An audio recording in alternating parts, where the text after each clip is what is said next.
नमस्कार, NockingNews.com में आपका स्वागत है। मैं हूं गिरिजेश वशिष्ठ। नेतन्याहू 56 इंची, नेतन्याहू ये, नेतन्याहू वो। एक बड़ा हिंदुस्तान में वर्ग ऐसा है जो नेतन्याहू का ऐसे गुणगान करता है। इजराइल में ये पावर है, इजराइल में ये ताकत है। आज मैं बताऊंगा कि इजराइल के लोग, इजराइल की सेना किस लेवल की कायर सेना है और उसका काम करने का तरीका कितना कायराना है, कितना कमज़ोर है। अभी तक जो सेना कहती थी, जो इजराइल कहता था, जो नेतन्याहू कहता था कि हमास के लोग बच्चों, महिलाओं, मरीजों के बीच में छिप रहे हैं, अस्पतालों के पीछे छिप रहे हैं, अब जो तस्वीर सामने आई है उसमें पता चलता है कि कायराना हरकतें ये वाली कोई और नहीं, खुद IDF कर रहा है, यानी इजराइल की आर्मी। पूरी तफसील से बताऊंगा, एक नहीं, दो नहीं, कई मीडिया हाउसेस इस बात पे बात कर रहे हैं। और तो और अमेरिका ने अब इजराइल के मानवाधिकारों के उल्लंघन के खिलाफ जांच शुरू करने का ऐलान कर दिया है। और इससे नेतन्याहू का कुछ बिगड़ेगा क्या या नहीं बिगड़ेगा, ये भी आज हम समझेंगे। कहीं मत जाइए, चैनल को सब्सक्राइब कर लीजिए। मैं अभी हाजिर होता हूँ।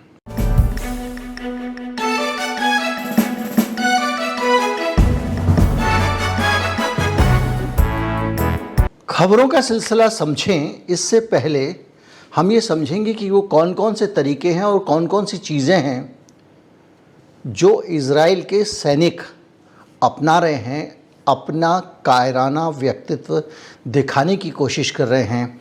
किस हद तक इजराइल की सेना गिर चुकी है, इसको हम समझेंगे। मैं इस शब्द इसलिए इस्तेमाल नहीं कर रहा हूं क्योंकि इजराइल से मुझे कोई विशेष नफरत है, लेकिन जिस तरह का काम इजराइल कर रहा है वैसा भारत में एक बार एक आदमी ने किया था, एक कर्नल ने किया था। बोनेट पे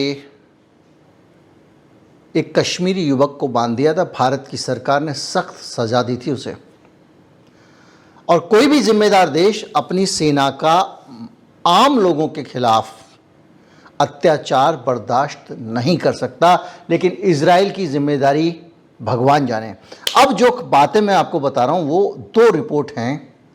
उसमें एक रिपोर्ट है जिसने गार्जियन ने जाके गाज़ा के अंदर घुस के अलग अलग लोगों से इंटरव्यू किया, आम लोगों से, गरीबों से, और ये पता लगाया कि किस तरह से वहाँ पर इजराइल की सेना, नेतन्याहू की सेना, अमेरिका समर्थित सेना ऑपरेट कर रही है। रमेज अल सफाकी का एक मामला द गार्जियन की रिपोर्ट में सामने आया है। उसे अपने परिवार से अलग कर दिया गया। उसके परिवार को सेना ने अपने कब्जे में ले लिया और इस लड़के से कहा कि तू आगे आगे जा और तू घरों की तलाशी लेगा। यानी हमास के उग्रवादियों की, आतंकवादियों की, या कहें लड़ाकों की, या कहें स्वतंत्रता सेनानियों की, जो भी कहें। देखिए, हमास का मैं कई बार कहता हूं कि गाज़ा का या कहें फिलिस्तीन का दुर्भाग्य है कि उनके यहाँ कोई गांधी नहीं है। हम लोग अक्सर कहते हैं कि नहीं, गर्म दल होना चाहिए और ये अहिंसा से कोई कैसे जीत सकता है। ये तमाम सारे जो व्हाट्सएप ग्रुप पे लोग प्रचार करते हैं उनके लिए उदाहरण है। अगर वहाँ गांधी होता तो इतना दमन ना तो इजराइल कर पाता ना अमेरिका कर पाता। वहाँ सारे के सारे उग्रपंथी हैं, बंदूक उठा रहे हैं, हथियार उठा रहे हैं और जंग जीतने की कोशिश कर रहे हैं, तो उनके साथ ये सब हो रहा है। आप देख लीजिए। तो इस मामले में क्या किया, रमेज अल सकाफी के मामले में उसको घर वालों से अलग कर दिया और आर्मी बोल रही है कि जाओ घर घर तलाशी लो। और पीछे सेना, यानी किसी घर के अंदर अगर किसी हमास के आदमी को ढूंढना है तो सेना कहती है घर के अंदर तुम घुसो और तुम घुसोगे और अंदर जाके ढूंढ के हमको बताओ वो आदमी घर के अंदर है या नहीं है। अब बताइए, एक गाज़ा का छोटा सा बच्चा, छोटा सा लड़का क्या कर सकता है सिवाय इसके कि पीछे मुड़ेगा तो गोली खाएगा, आगे जाएगा तो गोली खाएगा। अगर तुम्हें हिसाब साफ करना है तो सीधे सीधे करो ना हमास के साथ में। तुम तो हमास को मिटाने की बात कर रहे थे, अब हमास से तुमको इतना डर लगता है कि बच्चों को आगे कर रहे हो। 11 दिन की हिरासत, रमेश को 11 दिन तक हिरासत में ले लिया, उठा लिया। रमेश लड़के का नाम है। और उठाने के बाद में ये गार्जियन ने रिपोर्ट किया है, उसको सुरंगों और घरों के अंदर 11 दिनों तक भेजा गया। और यहां तक कि उसको बाकायदा कई बच्चों के केसेस ऐसे आए हैं जिनमें उनके शरीर पर ये जो कैमरे होते हैं ना, एक्शन कैमरे, ये लगा दिए गए ताकि अंदर जाके जो वो देखें वो झूठ ना बोल दे, बाहर आकर अंदर जो देखा है वो बताए, और जो अंदर वो देख रहे हैं वो इधर भी दिखाई दे। यानी आदमी से ये ड्रोन का काम ले रहे थे। आईडीएफ की धमकियां उसे लगातार दी गई और उसे ये कहा गया कि अगर वो उसकी मनमानी नहीं करेगा तो मार डालेंगे, कोई बचाने नहीं आएगा। जाहिर बात है, गाज़ा में सेना अगर किसी को मारना चाहे इजराइल की, तो कौन उसकी मदद कर सकता है ऊपर वाले के अलावा। ह्यूमन शील्ड का ज़बरदस्त इस्तेमाल किया गया है। आईडीएफ की कई यूनिट्स ने अलग अलग जगह पे आम लोगों को, बच्चों को, महिलाओं को ह्यूमन शील्ड बनाया और उनको मानव ढाल बनाकर कहा अंदर जाओ और पता करके आओ कि अंदर कोई छुपा है कि नहीं छुपा है। इस तरीके से अब वैसे तो आप बहुत बहादुर हो, इजराइल के पास फला हथियार है, ऐसी ट्रेनिंग है, मोसाद के पास ये है, फला है, और कर क्या रहे हो आप? मासूम लोगों की ज़िंदगी से खेल रहे हो। आईडीएफ के ब्रिगेड कमांडरों और कई सैनिकों को सीनियर लेवल पे इस बारे में जानकारी है। ये बात बाकायदा गार्जियन लिख रहा है। यानी ये जो कुछ हो रहा है ये कोई छोटी यूनिट का कोई एक अधिकारी जैसे हमारे यहाँ कर्नल ने किया था वो नहीं कर रहा है। ये व्यापक स्तर पे यही अभियान चल रहा है, ये तरीका अपनाया जा रहा है। जो बंदी हैं फ़िलिस्तीन को, जब जिसका मन आता है, सिर में दर्द हो रहा है, हुजूर 2 कैदियों को पीट दो, आराम पड़ जाएगा। इस तरह से उनको हर दिन अत्याचार किया जाता है। किसी को सिगरेट से जला दिया, किसी को कुछ कर दिया। इसके साथ साथ आईडीएफ ने जिनेवा संधि, देखिए ये सब चीज़ें जो है ना, जिनेवा कन्वेंशन है जिसको पूरी दुनिया ने साइन किया है। दरअसल जो है एक जिनेवा कन्वेंशन हुआ था, जिनेवा समझौता, जो एक मानवाधिकार के नज़रिए था कि भाई अगर आप युद्ध लड़ोगे तो क्या करोगे, क्या नहीं करोगे। आपका युद्ध घटियापन तक, कमीनेपन तक तो नहीं गिर जाएगा, इसलिए उसमें कुछ नियम बनाए गए थे। और उसमें एक नियम ये भी था कि अगर किसी को आपने गिरफ्तार किया है या कोई आदमी युद्धबंदी है तो उसका कोई सैनिक इस्तेमाल नहीं करोगे आप। युद्ध बंदियों के साथ मानवता वाला व्यवहार करोगे। और ये युद्ध बंदियों को इंसान की लड़ाई में लगा रहे हैं। फिलिस्तीनी लोगों को कहा जा रहा है कि आप आईडीएफ की वर्दी पहने, आप समझिए, ताकि आपको आईडीएफ का सैनिक समझ के फ़िलिस्तीन के लोग मार दें, हमास के लोग मार दें और आपस में एक को दूसरे से मरवा दिया जाए। ये तरीके अपनाए जा रहे हैं। हालांकि लोगों ने कहा कि हम नहीं पहनेंगे, जो बिगाड़ना है बिगाड़ लो। ये है गार्जियन की रिपोर्ट। गार्जियन यूके का अखबार है और ये एक इंटरनेशनल अखबार है। उसी वेस्टर्न जो गिरोह है, उस गिरोह में ब्रिटेन आता है, उस देश का अखबार है। अमेरिका के अखबार ने भी ऐसा ही रिपोर्ट किया है। न्यूयॉर्क टाइम्स ने इस पर बहुत डिटेल से खबर छापी है और बताया कि मानवाधिकारों का उल्लंघन हो रहा है। मैं आपको बताऊंगा कि संयुक्त राष्ट्र अमेरिका इस पर क्या जांच कर रहा है, और ये भी बताऊंगा कि अमेरिका की जांच कुछ भी आ जाए, नतीजों में क्या फ़र्क पड़ता है और उसके पीछे क्या कारण है। न्यूयॉर्क टाइम्स की रिपोर्ट के अनुसार ह्यूमन शील्ड के रूप में ये भी कह रहे हैं नागरिकों का इस्तेमाल किया जा रहा है। लेकिन न्यूयॉर्क टाइम्स ने जो रिपोर्ट किया है उसमें इसको अलग तरीके से रिपोर्ट किया गया है। उसने कहा है कि नागरिक इमारतों के अंदर अपनी सैन्य चौकियां बनाई गई हैं। यानी जो अपनी सेना की चौकियां हैं, इतना डरते हैं हमास से कि लोगों के फ्लैटों के अंदर बना दिया। एक सोसाइटी है उसके फ्लैट में बना दिया, किसी के घर के अंदर बना दिया, ताकि अगर कोई उनके ऊपर हमला करे तो नागरिकों पे भी हमला हो, इसलिए हमला न कर पाए। यानी अगेन ह्यूमन शील्ड बनाने का, एक मानव ढाल बनाने का एक नया तरीका सोचा है। सोचिए कि एक छोटा सा गाजा है, ज़रा सा है, और इज़राइल अपने आप को दुनिया की महाशक्ति मानता है और कई सारे युद्ध भी जीत चुका है। उसके सैनिकों का इतना सा कलेजा है कि गाज़ा के अंदर ऑपरेट करने में इस तरह की हरकतें कर रहे हैं, अस्पतालों के नज़दीक कार्रवाई कर रहे हैं, अस्पतालों के आसपास अपने ऑपरेशन चला रहे हैं अपनी सेफ्टी के लिए। लेकिन जो अस्पताल में काम करने वाले जो चिकित्साकर्मी हैं, डॉक्टर हैं, नर्सेज हैं, उनकी जान को इससे खतरा पड़ रहा है। स्कूलों के आसपास सैन्य ठिकाने बनाए जा रहे हैं जिससे बच्चों के ऊपर खतरा बढ़ गया है।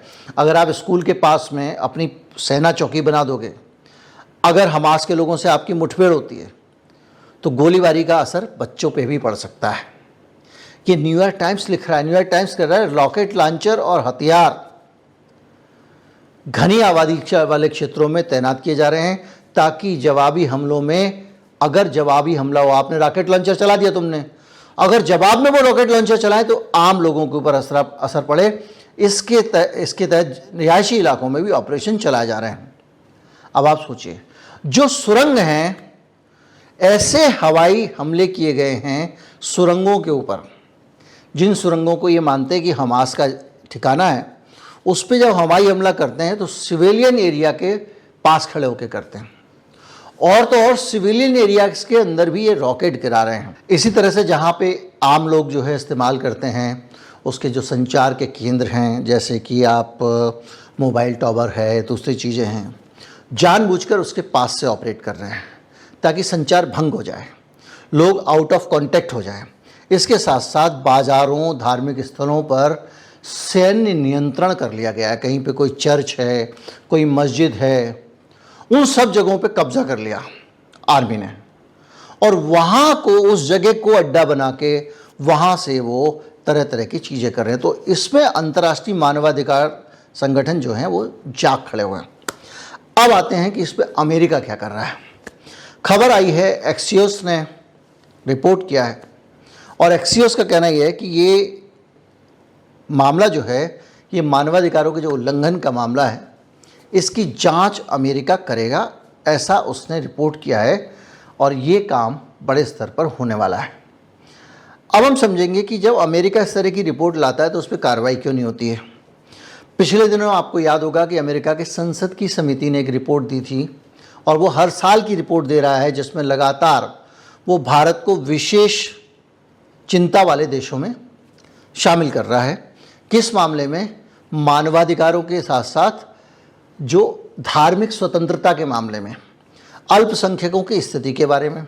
और ये सब जब वो रिपोर्ट करता है तो उसमें ये सब चीज़ें लिखता है, जैसे ये यूपी का मामला हुआ, बहराइच वाला, इस तरह की चीज़ें लिखता है कि क्या क्या हुआ, किस तरह से उनके धार्मिक स्थलों पे जाके ये सब चीज़ें वहाँ आ रही हैं।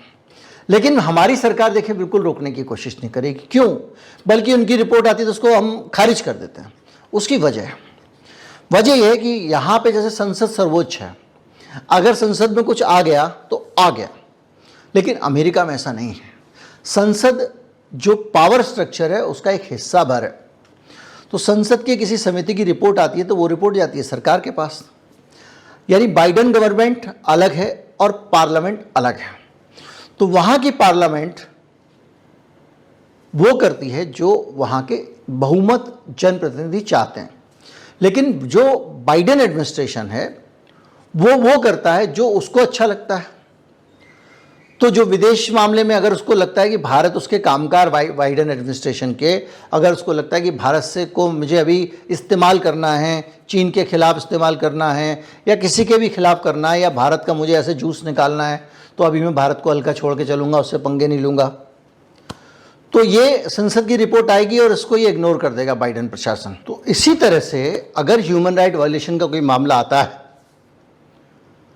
और अमेरिका में जो जांच चल रही है, इस तरह की कोई जांच रिपोर्ट आती है, तो ज़रूरी नहीं है उस पर अमल हो, क्योंकि बाइडेन जो है उसकी प्राथमिकताएं अलग हैं।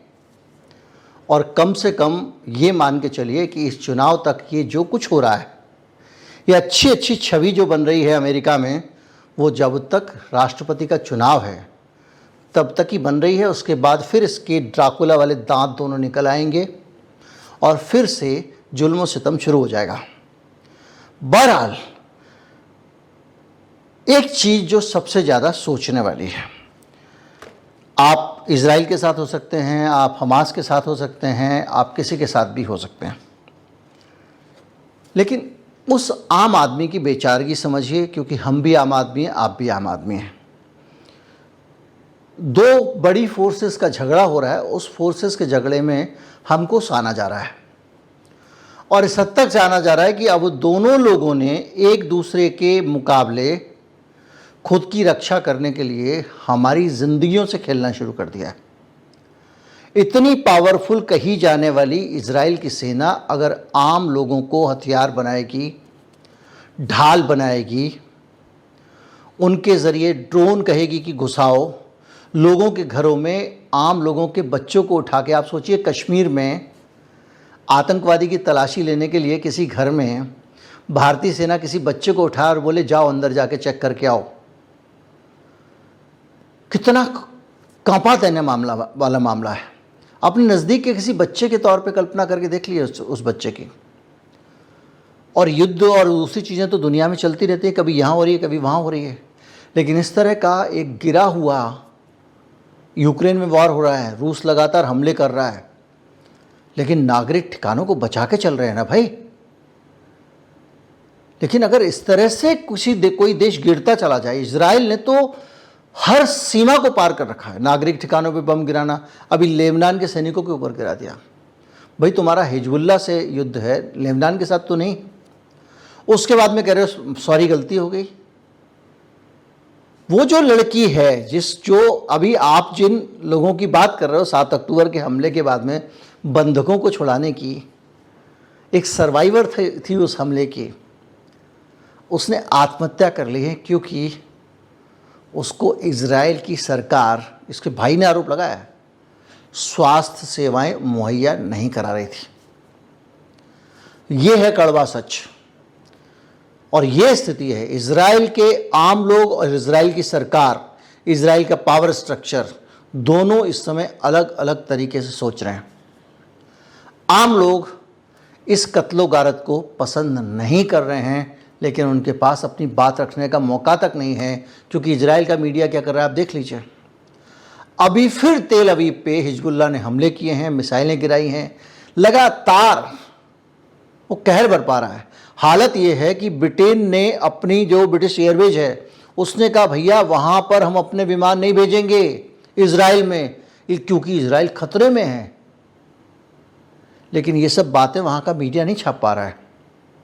क्यों नहीं छाप पा रहा है? इसलिए नहीं छाप पा रहा है क्योंकि वहाँ पे एक तगड़ी स्पॉन्सर, मान लीजिए कि एक सेंसरशिप है, और हमने देखा कि किस तरह जिसने छाप दिया था उस पत्रकार को इन्होंने गिरफ्तार कर लिया था, बाद में छोड़ दिया, बात अलग है।